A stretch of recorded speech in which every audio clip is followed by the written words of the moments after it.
There are about 10 debuts on WLS's survey, the Silver Dollar Survey of March 5th, 1965. Boy, a lot of turnovers, a lot of action on this survey. WLS Chicago, I believe it was 89 WLS Chicago, and debuting at number 37, Shotgun. Junior Walker and the Allstars, one of the biggest Motown hits. Produced by Barry Gordy Jr., the head of Motown, along with a producer named Lawrence Horn. I'll get to him in just a minute. The song had one chord, A flat seventh. That's it. Nice little bit of trivia for you music buffs.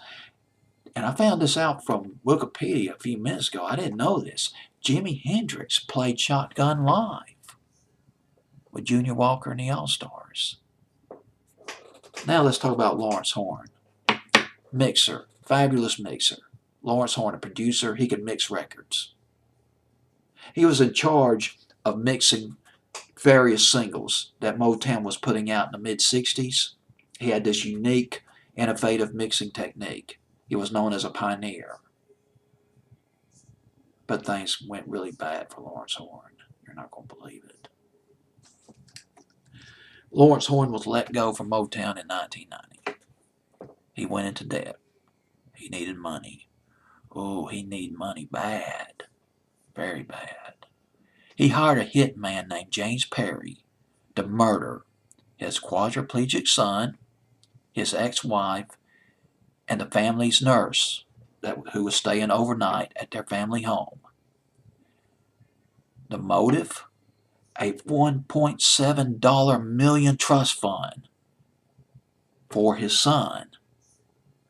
He would get it if the murders were successfully carried out and if they got away with it. Well, they didn't get away with it. But this trust fund, let me talk about this trust fund. Apparently, from what I got from Wikipedia, Lawrence Horn's son underwent a medical procedure that went wrong. It left him quadriplegic. Thus, the Horns threw a lawsuit, presumably at the hospital or at the doctors. Well, whoever they threw the lawsuit at, they got a settlement. That settlement was a $1.7 million trust fund for Lawrence Horn's son.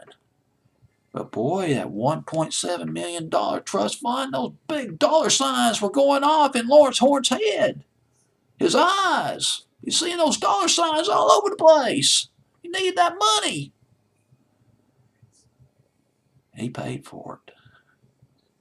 He killed those three people. Well, the hitman, James Perry, killed those three people for him.